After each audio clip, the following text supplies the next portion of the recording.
What's going on, guys? Sam Adams here, and welcome to yet another episode of The Drop. And this week we have a lot of re-releases in the form of, like, if a game came out digitally, it's coming out physically. If it came out episodically, it's going to come together in one big collection. It's that kind of thing this week, though the games are still definitely worth mentioning. So without further ado, let's go ahead and jump into it.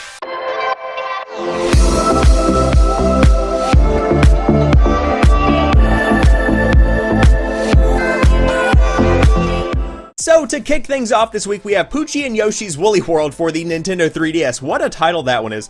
Discover a handicraft world bursting at the seams with creativity as you guide Yarn Yoshi or Yarn Poochy through clever side-scrolling stages, unravel secrets, toss yarn to weave platforms, and power up with woolly transformations. All stages from the Wii U version are joined by new ones, starring Poochy and more Nintendo 3DS exclusive features. It's a mad dash for beads in new Poochy stages. Dodge stumps, mush down snowy paths, chase Lakitu, and unearth hidden paths and items. Sniffing out secrets is always a charm in mellow mode thanks to the curious Poochy pups. As you find collectibles, you'll unlock rewards from extra stages to new patterned Yoshi. You can also design and play as your very own Yarn Yoshi or share with friends via the Street Pass function. When you want a break from exploring, peek into the lives of Yarn Poochy and Yarn Yoshi in hilarious stop-motion shorts. It's time to get crafty. You see what they did there because the game is centered around that yarn aesthetic. At first glance, this looks like a brand new game that's coming to the Nintendo 3DS that's kind of continuing that Yoshi's Woolly World franchise, if you will, but it's not. It's kind of like a port of the game that came out on the Wii U, though it does have a pretty big addition in the form of a new character by the name of Poochy. By all means, this character is pretty much just a dog that follows Yoshi around, but he does have his own individual stages, which pretty much consist of running and timing your jumps perfectly to collect as many beads as possible. At least that's what it appeared to be in the gameplay trailer. However, on top of that, there are also 3 Poochy pups that have been added to the game. Poochy just is, it's a strange word to say, but these Poochy pups pretty much reveal the collectibles hidden throughout the entire stage in a certain game mode, so you can collect as many things as possible with the help of these little miniature Poochies. For those that are interested in the lore, I guess, of Yoshi's Woolly World, you can check out the 30 stop-motion animated shorts that are included on the cartridge itself, or you can also look them up on YouTube, but they pretty much feature the amiibo versions of Yarn Yoshi and Yarn Poochy, and it's just a stop-motion cartoon. That's really all you need to know. I can't go much more in depth than that. On top of the game itself and these stop-motion shorts and the new levels and all that good stuff, there is a Poochy Yarn amiibo that is being released alongside the game and also bundled with the game for $50 instead of its normal asking price.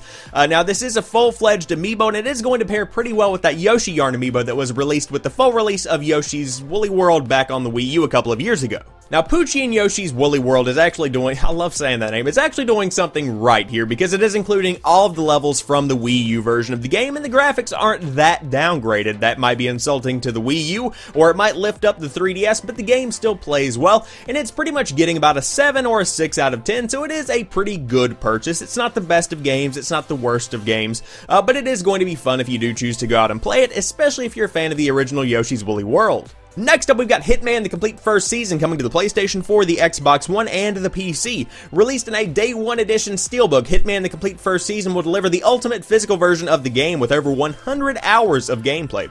Featuring all of the Season 1 locations and episodes from the prologue, France and Italy to Morocco, Thailand, USA, and Japan. Play as Agent 47 to take out powerful, high-profile targets in an intense spy thriller story across a world of assassination. For many people, Hitman 2016, at least that's what I like to call it, is considered the best Hitman game since Hitman Blood Money. But what exactly is coming out this week? You're getting pretty much the complete first season, which includes all the episodes, the base game, the prologue, and then a couple of extra things. You get 3 bonus missions, the soundtrack, which I consider to be one of the best video game soundtracks. It's very, very melodic. It's very, very chill. I'm really enjoying it. The making of documentary that covers everything from the original game debut back at E3 2015 all the way up to the release and post-production. Then you get the Requiem Blood Money pack, and the PS4 version has a little bit of exclusive content here with 6 the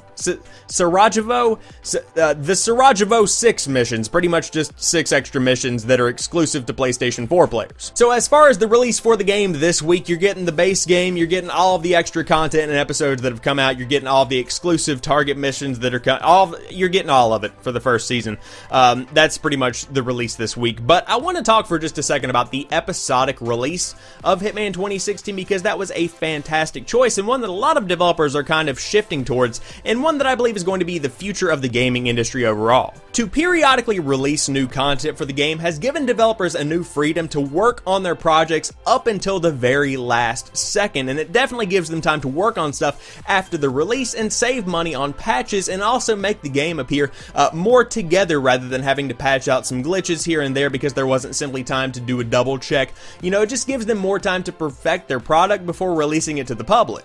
On top of that, this episodic release kind of allowed the developers over at IO Interactive to test the waters and see if people were actually enjoying what they were making with Hitman 2016, and very clearly they were. And so with this new kind of adoption, they have allowed them to actually make a Season 2 and even a Season 3, which I don't think would have happened if this had been kind of your standard traditional release with a big lump sum of content and then little DLC packs instead of a small base package and then more content added as time went along. Ultimately, that's just something to think about, but what is coming out this week is the complete first season of Hitman, so if you didn't get the chance to play it whenever it first came out and as content packages rolled out, you can get the whole thing with a couple of little bells and whistles coming out this week on the PlayStation 4, the Xbox One, and the PC. And last and actually least this week, we have Kill the Bad Guy coming to the Xbox One and the PlayStation 4. Join a secret and mysterious society whose members have sworn to get rid of war criminals, former mafia members, and other criminals going incognito among us. The use of criminals is way too frequent in that sentence. Hiding behind the appearance of a simple man in the street, the bad guys feel untouchable. They don't expect you to track them and make evil plans. Kill the Bad Guy will stress and test your mental skills through a puzzle game where physics plays an important role. God, that was a terrible write-up. Whenever you first check out gameplay of Kill the Bad Guy, it looks like one of those browser games you probably played back in like middle school, early high school, where you were sitting there and you had to kill one individual person just in your internet browser. They were shitty games then. This one doesn't look that great now. Basically, this is a puzzle-based strategy game where you have to kill an assigned person by dropping a piano on them, by lighting an oil spill on fire, by hitting them with a car, being jumped over a building. There are a lot of different ways to kill the bad guy, but due to the nature of this game, I would guess it's going to get pretty repetitive pretty fast. Now, this game has been on PC since I believe 2013, and it's finally making its way to the Xbox One and the PlayStation 4, but according to a lot of YouTube comments and according to my own thoughts after watching the trailer, this is just more evidence of specifically the PlayStation Network being bogged down with just absolute shit, because this does not appear to be a good game. Even the reviews on Steam are mixed. Like, it's not being well received, it's not being negatively received, but it's just not a good game. It's not something that probably should have passed the approval to be on the PlayStation Store in its current state. This could be fun with a little extra coat of polish, maybe a little bit more effort, but as far as a port from the PC coming to the Xbox One and the PlayStation 4, I guess you're just kind of getting what was put out there on Steam Greenlight back in 2013. And to wrap things up, a couple of honorable mentions. Abzu is getting a physical release on the Xbox One and the PlayStation 4. Battlefield 1 is getting a new custom game mode by the name of Bleed Out. Necropolis Collector's Edition by I Am 8-Bit, which do fantastic with Collector's Editions, is coming out on the PC, the PlayStation 4, and the Xbox One. So there you guys have it. I do hope you have enjoyed this edition of The Drop. If there's anything coming out this week that you are looking forward to or that I may have missed, leave it in the comments section down below. And if you happen to be new here on the channel, I do upload new stuff like 3 or 4 days a week depending on the week, so there is always something new right here on the channel when you drop by to watch some videos. But as for right now, I want to thank each and every one of you guys for watching this particular video. I'm going to go read more about politics because that's what's going on in America right now and pretty much the entire world. I'll hopefully talk to you soon. Peace.